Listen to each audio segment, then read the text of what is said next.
인천의 이른 아침. 한국에서 김민재는 가족의 작은 아파트 안거울 앞에 서서 낡은 셔츠에 칼날을 바로잡고 있었다.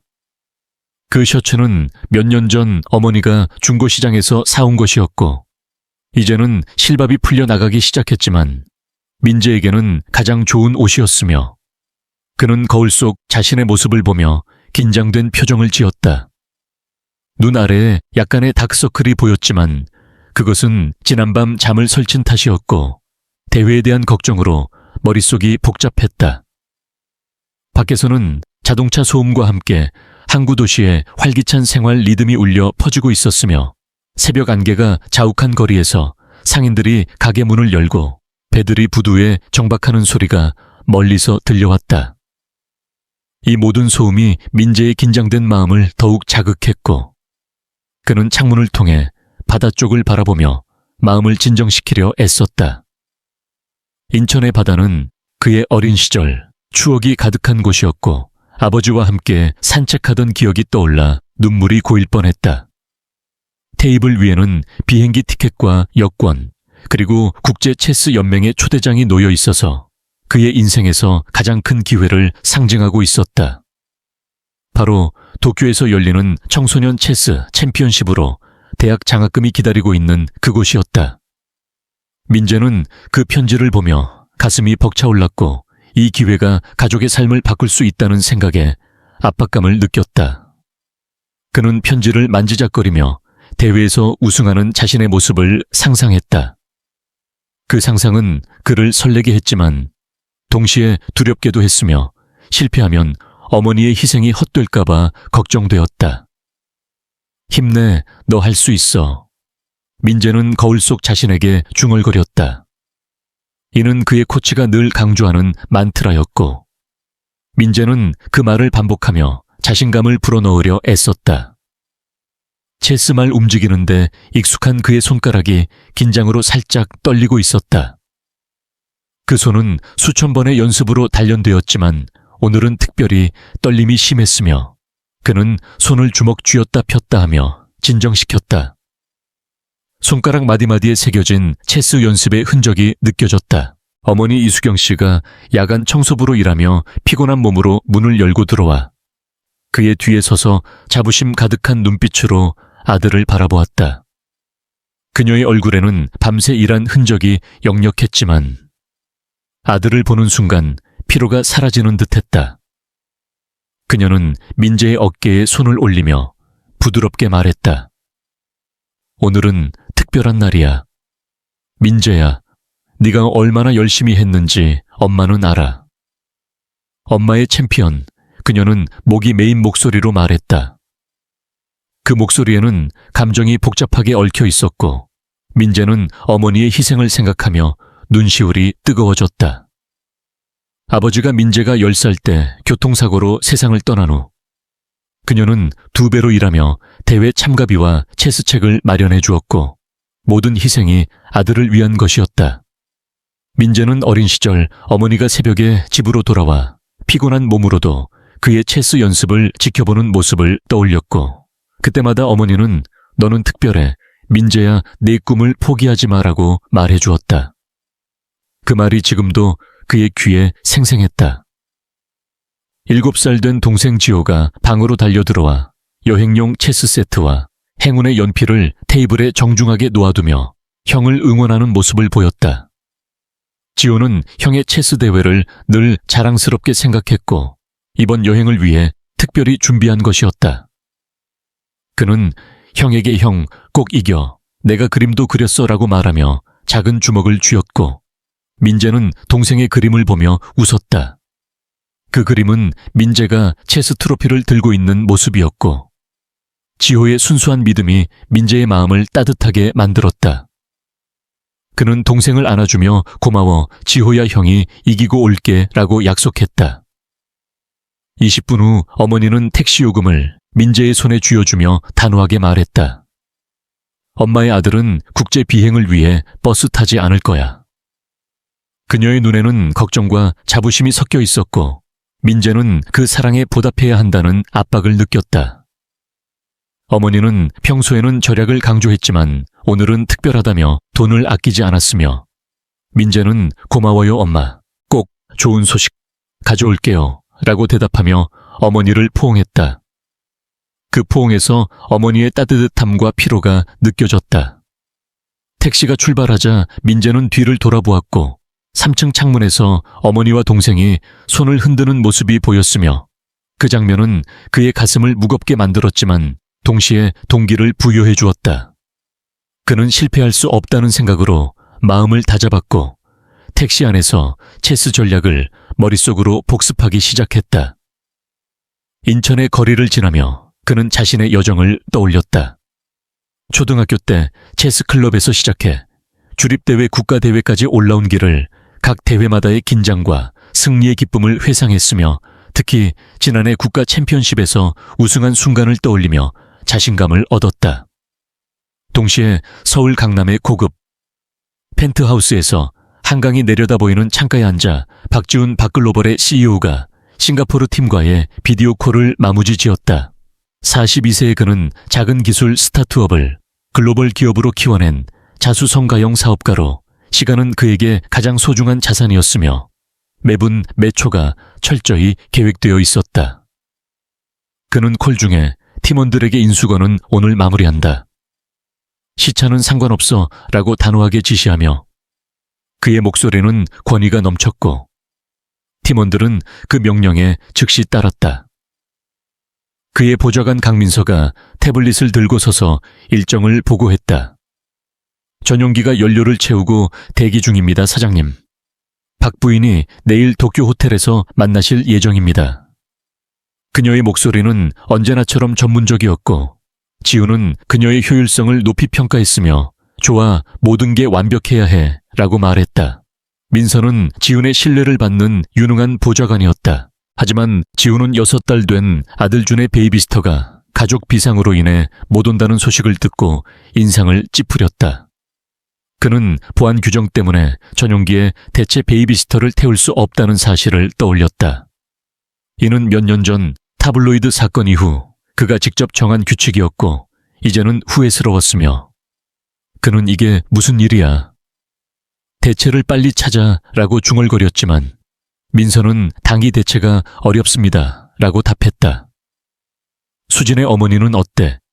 지훈이 물었고 민서는 제주도에 계시고 연락이 안 됩니다. 다음 주까지요 라고 대답했다. 지훈은 짜증을 억누르며 한숨을 쉬었다. 장모의 잦은 휴가는 부부 사이에 긴장감을 불러일으키는 원인이었고 그는 수진과 이 문제로 몇 번 다툰 적이 있었으며 오늘처럼 급한 상황에서 더 짜증이 났다. 그는 장모의 휴가 습관을 생각하며 머리를 흔들었다. 결국 그는 준을 혼자 데리고 비행해야 한다는 결론에 도달했지만 곧 아이디어를 바꿔 상업 비행으로 가기로 결정했다. 수진이 이미 비슷한 항로로 날아갔니? 빨리 따라잡아서 혼자서 아이를 돌보는 시간을 줄이자 그는 민서에게 지시하며 자리에서 일어났다. 퍼스트 클래스 아무 발표도 하지 마. 소란 피우고 싶지 않아 그는 덧붙였다. 민서는 깜짝 놀랐지만 곧 일정을 조정했고 지훈은 이 결정이 가져올 불편함을 예상하며 인상을 찌푸렸지만 가족을 우선으로 한 선택이었으며 그는 이게 최선이야라고 자신을 설득했다. 민서는 준의 필수품과 장난감을 모두 챙겼습니다. 비행 승무원도 아동 훈련을 받았습니다라고 보고했지만 지훈은 중단하며 전용기 취소라고 말했다. 그는 준의 가방을 들었고 이렇게 작은 아이가 이토록 많은 물건을 필요로 한다는 사실에 놀랐다. 그의 일상은 보통 비즈니스 미팅과 전략 세션으로 가득 차 있었기 때문에 이런 세부 사항은 낯설었고 그는 아버지가 된 후 자신의 삶이 어떻게 변했는지 새삼 느꼈다. 준의 기저귀 가방만 해도 그의 랩탑 가방보다 무거웠고 그는 그 무게를 느끼며 미소 지었다. 인천공항의 퍼스트 클래스 라운지에서 지훈은 편안한 의자에 앉아 준을 무릎에 앉히고 아이가 백금 신용카드를 만지작거리는 모습을 지켜보았다. 주변의 다른 여행객들이 그를 알아보고 속삭이는 소리가 들렸지만 그는 무시했다. 그는 수진에게 메시지를 보냈다. 준과 함께 상업 비행으로 간다. 계산된 결정이야. 수진의 답장은 즉시 왔다. 정신 나갔어. 반쯤 장난스러운 톤이었고 지우는 그 메시지에 미소 지었으며 준은 괜찮아. 곧 만나자 라고 추가로 보냈다. 준의 이름은 수진이 지은 것이었고 지우는 그 이름을 부르며 아이를 사랑스럽게 바라보았다. 지우는 준을 보며 늦은 나이에 아버지가 된 것이 가져온 뜻밖의 기쁨을 느꼈다. 준의 눈은 어머니의 눈을 닮았고 턱은 자신의 어머니를 닮아 있었으며 그는 아이가 자신의 야망을 물려받을지 아니면 수진의 외교적 매력을 물려받을지 궁금해했다. 그는 준을 살짝 흔들며 아빠와 함께 가자 꼬마야 라고 중얼거렸고 아이는 깔깔 웃으며 지훈의 마음을 녹였다. 라운지 직원이 다가와 탑승 시간입니다. 박 사장님, 우선 탑승으로 안내해 드리겠습니다라고 말했다. 지훈은 준과 함께 수많은 가방을 챙겨 일어났다. 그는 상업 비행을 마지막으로 한 게 10년 전이라는 사실을 떠올리며 약간의 불안을 느꼈다. 하지만 그는 괜찮아 할 수 있어 라고 자신을 다독였고 아이를 안은 채 라운지를 나섰다.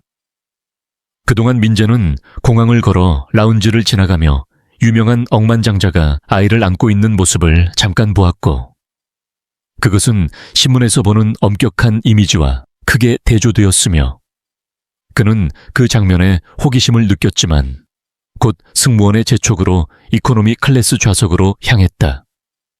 화장실 바로 옆에 좁은 자리로 그의 긴 다리에는 불편했지만 그는 불평하지 않았다. 대신 여행용 체스 세트를 꺼내 군을 배열하며 전략을 복습했다. 이번 대회는 그의 미래를 결정짓는 것이었고 그는 모든 가능성을 고려해야 했으며 각 상대의 스타일을 머릿속에 그리며 연습했다. 민재는 코치의 조언을 떠올렸다. 인내가 핵심이야. 상대가 실수할 때까지 기다려. 그는 그 말을 마음에 새기며 호흡을 가다듬었고 비행 중에 체스책을 읽을 계획을 세웠다. 비행기가 활주로를 달리며 이륙할 때 민재는 창밖을 바라보며 도쿄에서의 승리를 상상했고 지우는 준을 안고 좌석에 앉아 이메일을 확인하며 비즈니스에 집중하려 애썼다. 두 사람은 각자의 세계에서 살고 있었지만 운명은 곧 그들을 연결할 준비를 하고 있었다. 가난한 청소년의 체스 꿈과 억만장자의 사업 압력 사이에 다리가 놓일 그 순간을 향해 비행기는 하늘로 날아올랐다. 민재는 어린 시절 체스클럽에서 처음 체스를 배운 날을 떠올렸다. 학교 선생님이 베트남 전쟁 참전 용사로 러시아 포로에게서 체스를 배웠다고 했고 민재의 재능을 일찍 알아보았으며 너는 30년 만에 본 최고의 전술가야 라고 말해주었다. 그 후로 민재는 매일 연습하며 지역대회에서 우승을 거듭했지만 이번 국제대회는 다른 차원이었고 그는 긴장감을 느끼며 깊이 숨을 들이마셨다. 코치의 다른 조언도 떠올렸다. 체스는 인생과 같아 한 수 한 수가 중요해. 지우는 자신의 젊은 시절을 회상했다. 대학 중퇴 후 갈에서 시작한 스타트업이 어떻게 글로벌 기업으로 성장했는지 그는 실패를 두려워하지 않았지만 이제 아버지가 된 그는 새로운 책임을 느꼈다. 준의 작은 손이 그의 넥타이를 잡아당기자 그는 웃으며 아이를 더 꼭 안았고 이 비행이 단순한 여행이 아닌 삶의 전환점이 될 수 있다는 예감을 느꼈다. 그는 준을 보며 네가 내 최고의 투자야 라고 속으로 중얼거렸다. 공항의 번잡함, 비행기의 엔진 소음, 그리고 두 사람의 내적 갈등이 어우러져 이야기의 서막을 열고 있었다. 민재의 어머니는 집에서 아들의 비행을 상상하며 기도하고 있었고 지훈의 아내 수지는 도쿄에서 남편의 메시지를 읽으며 미소 지었다. 모든 것이 연결되어 있었다.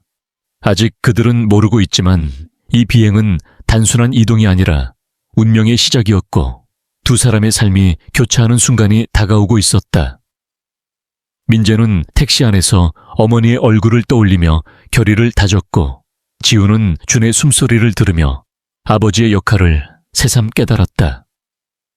하늘 위에서 두 사람의 삶이 교차할 준비가 되고 있었으며 그 만남은 모든 것을 바꿀 것이며 그것은 단순한 우연이 아니라 필연적인 연결이었다. 민재는 대회의 상대들을 생각하며 전략을 세웠고 지우는 비즈니스 계획을 검토하며 시간을 보냈지만 곧 그들의 세계가 충돌할 것이다. 비행기가 이륙한 지 45분 후 준의 울음소리가 퍼스트 클래스 캐빈에 재활용된 공기를 가르며 시작되었고 처음에는 작은 칭얼거림이었지만 곧이어 엔진의 부드러운 윙윙 소리를 압도하는 날카로운 비명으로 변했다.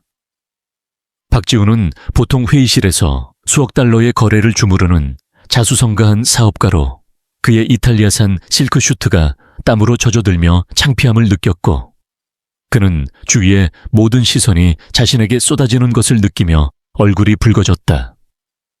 6개월 된 아들 준의 얼굴은 새빨개져서 마치 고통스러운 고문이라도 받는 듯 보였으며 지우는 황급히 기저귀 가방을 뒤지며 젖병을 꺼내 입에 물려보았지만 준은 그것을 뱉어내고 더 크게 울었고 이어서 장난감 인형을 흔들어 보았으나 아무런 효과가 없었으며 그는 자리에서 일어나 아이를 안고 통로를 왔다 갔다 하며 달래려 애썼지만 울음은 점점 더 커져만 갔고 그의 목소리는 피로로 갈라지며 준아 왜 그래?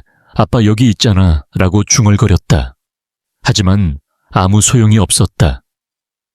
퍼스트 클래스 승객들은 점점 짜증을 드러내기 시작했으며 한 노부인은 큰 소리로 혀를 차며 아이를 통제할 줄 모르는 부모가 왜 비행기를 타는 거야 라고 투덜거렸고 옆 좌석의 사업가는 노트북을 3개 닫으며 소음 차단 헤드폰을 끼워버렸으며 다른 승객들은 서로 눈빛을 주고받으며 불평을 속삭였고 분위기는 점점 적대적으로 변해갔다.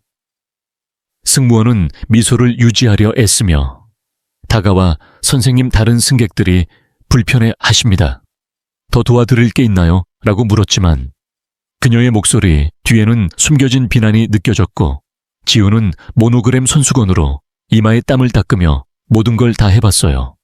젖병 장난감 안아주기라고 대답했으나 그의 목소리는 지쳐 있었으며 그는 아내 수진이 도쿄에서 사업 중인 탓에 혼자 아이를 데리고 온 자신의 선택을 후회했다. 원래는 전용기를 타려 했지만 상업 비행으로 바꾼 게 실수였다고 생각하며 자책했다. 이코노미 클래스 뒤쪽에서 김민재는 좁은 좌석에 몸을 웅크리고 체스 전략을 복습하려 했지만 캐빈을 가르는 준의 울음소리가 그의 집중을 방해했고 커튼 너머로 들려오는 그 소리는 점점 더 강렬해졌으며 그는 자신의 낡은 후드티를 끌어올리며 불편하게 몸을 꼬았고 도쿄에서의 체스 챔피언십을 앞두고 휴식이 필요했지만 그 울음소리는 그의 양심을 자극했다. 민재는 7살 된 동생 지호가 어렸을 때 배앓이로 고생하던 기억을 떠올렸고 어머니가 밤늦게 일하러 나간 후 혼자 지호를 달래던 그때 그는 특별한 기술을 배웠으며 그건 단순한 흔들기나 노래가 아니라 압력 포인트와 리듬을 결합한 방법이었고 어머니가 민재야 이게 마법손이야 라고 말하며 가르쳐준 것이었다. 그는 그 기술로 지호를 진정시켰고 지금 이 순간 그 기억이 강하게 되살아났다. 그는 더 이상 참지 못하고 안전벨트를 풀며 일어났으며 통로를 걸어 커튼 쪽으로 향했다. 음료 카트를 밀던 승무원이 날카로운 시선으로 그를 막아섰고 좌석에 앉아 계세요. 약간의 난기류가 있습니다 라고 말했지만 민재는 조용하지만 단호하게 그 아기가 몇 시간째 울고 있어요. 제가 도울 수 있을 것 같아요 라고 대답했다. 승무원의 눈이 좁아지며 의심이 드러났고 그녀는 민재의 낡은 청바지와 후드티 그리고 그의 피부색을 훑어보며 퍼스트 클래스는 해당 티켓 소지자만 출입 가능합니다 라고 말했다. 민재는 이런 편견의 무게를 익숙하게 느꼈으며 가게에서 경비원이 따라다니던 때, 학교에서 선생님이 그의 성적에 놀라던 때, 체스 대회에서 상대가 그를 과소평가하던 때를 떠올렸고 그는 혈액이 귀에 울리는 소리를 느끼며 알겠어요. 하지만 해결책은 때때로 예상치 못한 곳에서 옵니다 라고 대답했다. 그 순간 퍼스트 클래스 커튼이 세게 열리며 지훈이 나타났고 그의 모습은 평소의 완벽한 사업가 이미지가 아니었다. 셔츠는 구겨지고 얼룩져 있었으며 눈은 피곤으로 충혈되어 있었고 그는 준을 어깨에 기대 안고 절박하게 제발 누구든 내 딸을 아니 아들을 진정시켜줄 수 있으면 돈을 주겠어요 라고 외쳤으며 그의 목소리는 갈라져 있었고 그 순간은 모든 승객이 숨을 죽인 듯 긴장으로 가득 찼다. 사람들은 강력한 사업가의 취약함을 보며 시선을 피했지만 민재는 앞으로 나서며 손을 살짝 들고 선생님 제가 도울 수 있을지도 몰라요 라고 조용히 말했다. 지훈의 얼굴에 순간 추한 표정이 스쳤고 의심인지 편견인지 모를 그 빛이지만 절박함이 모든 것을 압도했다. 그는 아기 경험이 있어라고 물었고 민재는 제 동생이 어렸을 때 배앓이가 심했어요. 제가 도울 수 있어요 라고 대답하며 팔을 뻗었다. 지훈은 망설였지만 결국 준을 넘겨주었고 모든 사람들이 숨을 죽였다. 그리고 민재는 상상치 못한 행동을 시작했다. 민재는 준을 전문적으로 안았고 한 손으로 머리를 받치며 다른 손으로 등에 부드럽게 압력을 가하며 작은 원을 그리기 시작했으며 그는 노래가 아닌 낮은 리듬의 험밍을 시작했고 그의 가슴에서 진동이 울려 퍼졌으며 몸은 비행기의 동요와 조화를 이루는 미세한 흔들림을 주었고 아마 가스가 차서 불편할 거예요. 민재는 조용히 말하며 어깨뼈 사이를 마사지했고 제 동생도 그랬어요. 때로는 필요한 게 아니라 몸의 느낌이 문제예요 라고 덧붙였다. 준의 울음이 점점 히컵으로 변했고 작은 주먹이 풀어지며 얼굴이 정상으로 돌아왔으며 지훈은 믿을 수 없다는 듯 바라보았고 민재는 계속해서 아기에게 속삭였다. 그래, 이제 나아지네. 그 압력이 안에서 쌓여서 화가 났지. 아무도 이해 못해서 답답했어라고. 몇 분 후 준의 눈이 감기기 시작했으며 변화는 기적 같았고 퍼스트 클래스 캐빈 전체가 안도의 한숨을 내쉬었으며 고요가 다시 찾아왔다. 어떻게 한 거야? 지훈이 속삭이듯 물었고 민재는 이제 졸린 준을 아버지에게 돌려주며 엄마가 더블 시프트로 일하셔서 동생을 키웠어요. 경험으로 배운 거예요 라고 대답했다.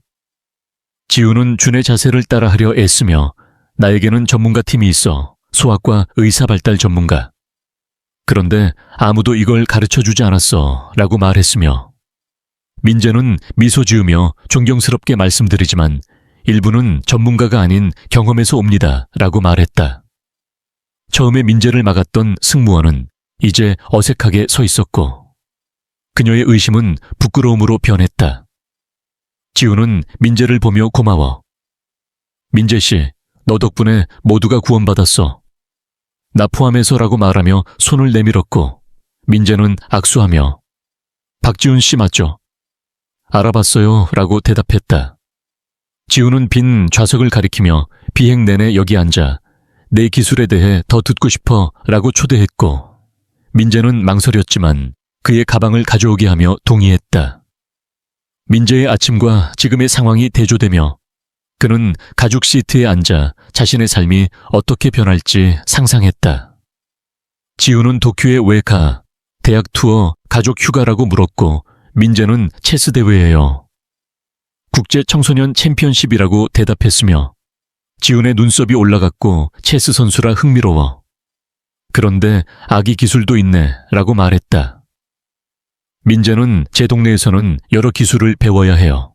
전문화는 사치죠 라고 대답했으며 지훈은 민재의 인천 억양을 알아채고 인천 슬럼 출신 그곳의 체스 프로그램이 흔하지 않지 라고 물었고 민재는 초등학교 선생님이 클럽을 운영했어요. 베트남 참전 용사로 러시아 포로에게 배웠대요 라고 설명하며 칵테일 냅킨을 정사각형으로 접었다. 지훈은 이 대회가 중요하네. 3위 안에 들면 대학 장학금과 스폰서십이라고 말했고 민재는 맞아요. 제 성적으로 입학은 가능하지만 비용이 문제예요 라고 대답했다. 대화는 점점 깊어졌고 체스 이론에서 비즈니스 전략으로 이어졌으며 그들의 배경 차이가 점점 좁혀지며 공통점을 발견했다. 민재는 지훈에게 체스 게임을 제안했고 그들은 트레이 테이블에 보드를 세우며 플레이했다. 지우는 예상보다 잘했지만 민재는 약점을 파악하며 가르치듯 플레이했고 이기기 위해 플레이하는 게 아니에요. 가르치기 위해요. 라고 말했다. 게임이 끝나자 지우는 패배를 인정하며 대부분은 억만장자를 이기려 할 텐데 라고 말했고 민재는 코치가 말하길 상대 수준에 맞추면 아무것도 배우지 못해요. 라고 대답했다. 착륙이 가까워지자 지우는 제안이 있어. 대회 후 도쿄에서 우리와 함께해 준을 돌봐주며 급여는 시장가 이상으로 라고 말했고 민재는 고려해 볼게요. 어머니와 상의해야 해요. 라고 대답하며 그들의 연결이 단순한 도움 이상으로 성장하고 있음을 느꼈다. 퍼스트 클래스 좌석에서 민재는 자신의 체스 여정을 자세히 이야기하기 시작했고 지우는 그의 말에 귀를 기울이며 인천 슬럼에서 시작된 그의 삶을 상상했다.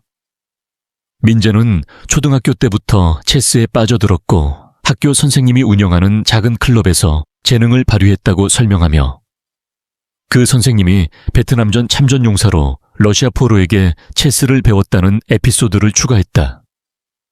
그는 어머니의 희생을 강조하며 아버지가 세상을 떠난 후 어머니가 더블 시프트로 일하며 대회 비용을 마련해 준 덕분에 여기까지 왔다고 말했다. 그의 완곡한 목소리에는 감정이 배어 있었고 지우는 그 이야기에 공감하며 자신의 초기 창업 시절을 회상했다. 지우는 대학을 중퇴하고 서울의 작은 차고에서 스타트업을 시작한 이야기를 들려주며 처음에는 투자자들을 설득하기 어려웠지만 끈기와 전략으로 글로벌 기업으로 키웠다고 자랑스럽게 말했다. 민재는 그 과정이 체스와 비슷하다며 각 수마다 결과가 전체 판을 바꾼다고 비유했다. 지우는 웃으며 맞아 체스처럼 경영도 패턴 인식이고 기회를 포착하는 거지 라고 대답하며 두 사람의 대화는 점점 깊어졌다. 출신의 차이가 점차 희미해지며 공통의 철학과 접근 방식을 발견했다. 민재는 자신의 동생을 키운 경험을 더 자세히 공유하며 어머니가 가르쳐준 압력 포인트 기술이 어떻게 동생의 배앓이를 치유했는지 설명했다. 지우는 그 기술을 배우고 싶어하며 노트에 메모했다. 그들은 비행시간 동안 체스 전략과 비즈니스 전략을 비교하며 토론했고 민재는 지훈에게 간단한 체스 퍼즐을 제시하며 문제 해결 방식을 시연했다. 지훈은 그 해결에 감탄하며 내 재능은 체스에만 국한되지 않아 라고 칭찬했다. 착륙이 임박하자 지훈은 민재에게 한 제안을 했다. 대회 후 도쿄에서 우리와 함께 지내며 준을 돌봐줄 수 있나? 급여는 시장가 이상으로 주고 호텔 스위트룸을 제공할게 라고 말했다. 민재는 놀라며 시간을 달라고 요청했고 어머니와 상의해야 한다고 대답했다. 지우는 명함을 건네며 언제든 연락해 라고 말했다. 민재는 그 제안을 마음속에 새기며 비행기에서 내렸다. 도쿄 나리타 공항에 도착한 민재는 즉시 체스 챔피언십 장소로 향했고 대회장은 세계 각국의 선수들로 북적거렸다. 그는 첫 라운드 상대로 러시아 챔피언을 맞이했다. 민재는 코치의 조언을 떠올리며 인내를 무기로 상대의 공격을 버티고 방역해 승리했고 예선 라운드를 통과하며 8강에 진출했다. 그는 호텔방에서 어머니에게 전화해 승리를 보고했고 어머니는 기쁨의 함성을 지르며 축하했다. 민재는 지훈의 제안을 언급하자 어머니는 신중하게 고려해보라고 조언했다. 다음 날 민재는 인도 선수를 상대로 복잡한 미들 게임을 펼치며 37수 만에 항복을 받아냈다. 준결승에서 오랜 라이벌인 미국 선수와 맞붙었다. 라이벌은 부유한 배경으로 팀을 대동했지만 민재는 혼자서 집중하며 상대의 과도한 공격을 이용해 카운터를 성공시켰다. 그는 결승에 진출했다. 결승 상대는 독일 챔피언으로 강력한 미들게임 압박을 가했지만 민재는 인내로 버티고 나이트 희생 전술로 승리를 거두었다. 관중의 박수 속에 트로피를 들었다. 대회 감독이 장학금을 발표하자 민재는 감격하며 어머니에게 문자를 보냈다. 지훈에게도 결과를 보고하자 지훈은 축하 메시지와 함께 파크재단에 장기 지원 제안을 보냈다. 민재는 어머니의 승낙을 받고 지훈의 제안을 수락하며 그랜드 하얏트 호텔로 향했다. 그곳에서 수진을 만난 민재는 그녀의 따뜻한 환영을 받았다. 수진은 민재의 준 진정기술에 감탄하며 남편이 이미 그 기술로 준을 잘 재우고 있다고 말했다.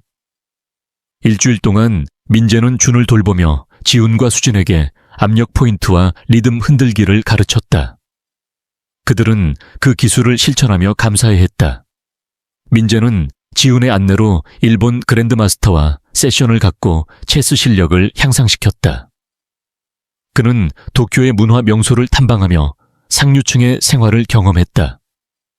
파크재단의 민서는 민재에게 대학 지원과 인턴십 프로그램을 제안했고 민재는 그 지원이 체스 이상의 미래를 열어줄 것임을 깨달았다. 지훈은 민재의 재능을 인정하며 이건 단순 도움이 아닌 투자야 라고 강조했다. 민재는 자신의 배경이 이런 기회를 가져온 게 아이러니하다고 생각하며 새로운 가능성을 느꼈다. 수진은 민재에게 감사 인사로 특별한 저녁 식사를 대접하며 그의 이야기를 더 듣고 싶어 했다. 일주일이 끝나갈 무렵 민재는 준의 웃음소리를 들으며 이 경험이 자신의 삶을 어떻게 바꿨는지 실감했다. 지훈은 민재에게 장기 멘토링을 약속하며 파크재단의 전체 프로그램 참여를 권유했다. 민재는 이 연결이 비행기에서의 우연이 아닌 운명이라고 믿으며 도쿄에서의 시간을 마무리하고 인천으로 귀환할 준비를 했다. 그의 마음에는 희망과 새로운 야망이 피어났으며 이 챕터는 그의 성장을 상징했다. 도쿄의 그랜드 하얏트 호텔에서 민재의 마지막 일주일은 단순한 아기 돌보기를 넘어 지훈과 수진 부부의 삶에 깊은 영향을 미치는 여정이 되었다. 민재는 준을 안고 호텔 정원을 산책하며 그의 어머니로부터 배운 감정지능의 세밀한 기법을 설명했다. 그는 준의 작은 움직임 하나하나가 의미하는 바를 분석하며 아기들은 단순히 울지 않아요. 그 울음 뒤에 숨겨진 신호를 읽어야 해요. 예를 들어 이런 떨림은 피로를 의미하고 저런 주먹쥐음은 불안을 뜻해요. 라고 자세히 가르쳤다. 수진은 그 말을 듣고 직접 연습하며 민재 씨 덕분에 준이가 더 행복해 보여요. 이제 우리 가족의 저녁이 평화로워졌어요. 라고 감사 인사를 전했다. 지훈은 그 장면을 지켜보며 자신의 사업 세계에서 간과했던 인간관계의 본질을 깨달았다. 그는 민재에게 너의 접근 방식은 내 회사 팀 빌딩에 적용할 수 있을 것 같아. 감정을 이해하는 게 리더십의 핵심이야 라고 말하며 노트에 아이디어를 적었다. 민재는 그런 대화를 통해 상류층의 삶이 외로움과 압박으로 가득 차 있다는 걸 알게 되었다. 그는 수진과 함께 도쿄의 야경을 보며 부인님 사업과 가족을 균형 짓는 게 어렵죠. 저희 동네에서는 가족이 모든 게 우선이에요. 라고 공감하며 그녀의 고민을 들었다. 수진은 맞아요, 민재 씨. 너처럼 현실적인 조언이 필요했어요. 이제 준을 통해 우리 부부가 더 가까워졌어. 라고 고백했다. 지훈은 어느 저녁 민재를 호텔 라운지로 초대해 파크재단의 새로운 이니셔티브를 발표하며 이 프로그램은 어려운 커뮤니티의 청소년들을 위한 감정지능 개발 코스야. 너의 압력 포인트 기술처럼 실생활 경험을 바탕으로 커리큘럼을 만들고 지역 리더들이 멘토링을 담당할 계획이야. 첫 번째 워크숍은 인천에서 시작할 거야 라고 상세히 설명했다. 민재는 놀라며 제 작은 경험이 이런 큰 프로젝트의 기초가 될 줄은 상상도 못했어요. 제 동네 친구들을 초대할게요. 그 애들도 많이 배울 수 있을 거예요. 라고 열정적으로 제안했다. 지훈은 좋은 아이디어야, 민재. 네가 프로그램의 핵심 참여자가 돼줘. 우리는 너의 지혜를 더 넓게 퍼뜨릴 거야. 라고 동의하며 계획서를 보여주었다. 민재는 그 프로그램의 세부 사항을 검토하며 자신의 체스 코치를 연결지어 재단에 추천했다. 그는 도쿄의 유명 박물관을 방문하며 지훈 부부와 함께 고대 유물을 보며 인생의 연결성에 대해 토론했다. 그는 역사처럼 우리의 만남도 우연이 아니라 필연이었어요. 라고 감회를 나누었다. 수지는 민재의 마지막 날 특별한 선물로 일본 장인이 수작업으로 만든 체스 세트인 쇼기 보드를 건네며 이건 네 체스 정신과 우리 감사의 상징이야. 집에 가서 연습해봐. 라고 말했다. 민재는 상자를 열어보며 정말 아름다워요. 이게 제 새로운 도전의 시작이 될게요. 감사해요 부인님. 라고 대답하며 그 정교한 조각을 감상했다. 일주일의 끝에서 민재는 준을 마지막으로 안아주며 꼬마야 건강하게 자라. 아저씨가 항상 응원할게. 라고 속삭였다. 준은 작은 손으로 민재의 얼굴을 만지며 웃었다. 지우는 공항까지 민재를 배웅하며 파크재단의 전체 지원 패키지를 준비했어. 대학 학비, 전액 멘토링 프로그램, 인턴십 기회 모두 포함이야. 내 미래를 투자하는 거야. 라고 약속했다. 민재는 이게 단순한 도움이 아니라 파트너십이라는 걸 알아요. 감사해요 사장님. 라고 인사하며 악수했다. 비행기에서 민재는 창밖의 도쿄시티 라이트를 보며 자신의 변화를 반성했다. 인천에 착륙하자 택시를 타고 집으로 향하며 트로피와 쇼기, 보드를 꽉 쥐었다. 집 문이 열리자 동생 지호가 달려와 형 도쿄 어땠어? 트로피 보여줘 라고 흥분하며 민재를 포옹했다. 어머니는 부엌에서 나와 눈물을 글썽이며 민재야 내 이야기가 동네 사람들 입에 오르내리고 있어. 네가 우리 자랑이야 라고 말하며 민재의 뺨을 쓰다듬었다. 민재는 지훈의 문자를 받아 새 프로그램 워크숍 일정 보냈어. 내 참여 기다려 라는 내용을 읽으며 미소 지었다. 그는 밤에 창가에 앉아 인천의 항구 불빛을 보며 자신의 행동이 클래스 장벽을 허물고 새로운 연결을 만든 과정을 생각했다. 그는 체스에서 한 수가 전체 판을 바꾸듯 저의 작은 도움이 두 가족의 삶을 영원히 변화시켰어요. 라고 혼잣말하며 미래를 향한 희망을 품었다. 이 이야기는 자비의 유산으로 마무리되었다. 민재는 지훈 부부에게 보낸 마지막 문자에서 이 연결이 계속되길 바래요. 우리는 이미 가족 같아요. 라고 쓰며 그들의 인연을 영원히 새겼다. 도쿄의 추억은 민재의 삶의 새로운 장으로 기록되었다. 그는 체스판을 펼치며 다음 대회를 준비하며 이 경험이 준 힘이 되었음을 느꼈다. 어머니와 동생과 함께 저녁 식사를 하며 웃음꽃을 피우며 이 모든 변화의 시작이 비행기에서의 그 순간이었다는 걸 다시 한번 실감했다.